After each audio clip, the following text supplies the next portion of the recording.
Retour vers le futur en Roumanie, où les méthodes du gouvernement pro-européen nous ramènent aux années de Ceausescu avec l'arrestation de Călin Georgescu.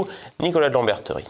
La saga sans fin du coup d'État pro-européen en Roumanie continue, avec désormais l'arrestation en pleine rue et l'inculpation de Călin Georgescu, qui aurait déjà dû être élu président de la République roumaine en décembre dernier, et se déplacer justement pour déposer sa candidature pour la prochaine élection présidentielle, réorganisée en mai prochain. Pour rappel, Georgescu était arrivé en tête du premier tour de la présidentielle en novembre dernier et était le favori pour le second tour. L'élection a été annulée par un véritable coup d'État de la Cour constitutionnelle à 2 jours du scrutin, sous le prétexte fallacieux d'ingérences étrangères, notamment russes, sur les réseaux sociaux, avant qu'il ne s'avère que ces fameuses ingérences étaient en réalité financées et pilotées par des hommes d'affaires roumains proches du président roumain sortant, Klaus Iohannis. Qu'à cela ne tienne, Călin Georgescu, qui s'est fait connaître en Roumanie il y a quelques années pour son opposition aux mesures Covid et avait reçu le soutien massif des électeurs roumains en raison de son opposition à l'implication de la Roumanie dans l'escalade du conflit en Ukraine, est toujours le favori de la prochaine présidentielle, puisque certains sondages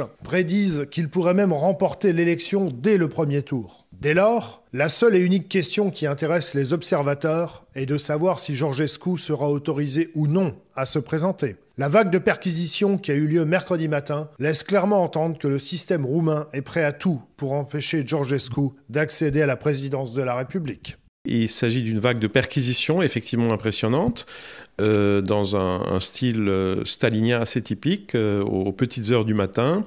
47 sites ont été perquisitionnés, y compris des domiciles où se trouvaient des familles avec des enfants.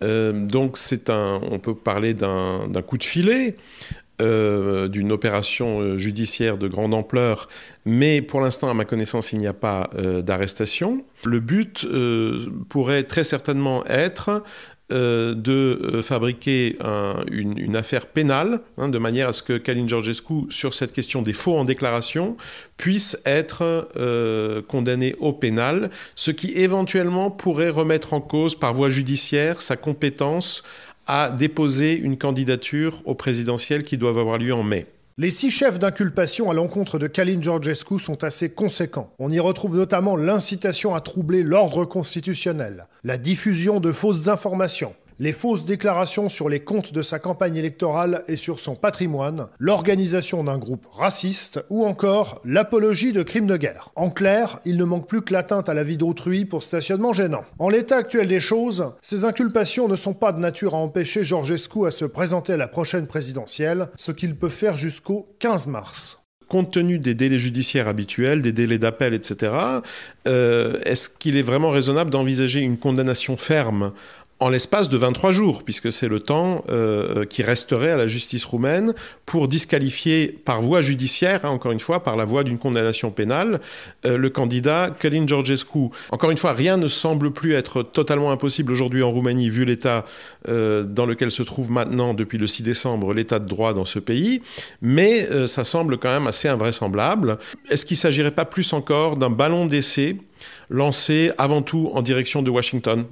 C'est-à-dire pour voir comment l'équipe Trump va réagir ou pas à ce qui se passe. Ça expliquerait pourquoi, pour l'instant, les putschistes auraient eu à cœur de ne rien commettre de définitif, étant donné que qu'en l'état actuel de l'affaire, une marche arrière reste possible et même facile. Pour le moment, c'est surtout Elon Musk, parmi les hommes forts de l'entourage de Donald Trump, qui a réagi et qualifié la situation en Roumanie de catastrophique. Aucune autre réaction officielle n'a encore été communiquée du côté des Américains, les autres éventuelles tractations étant donc pour le moment réservées aux coulisses.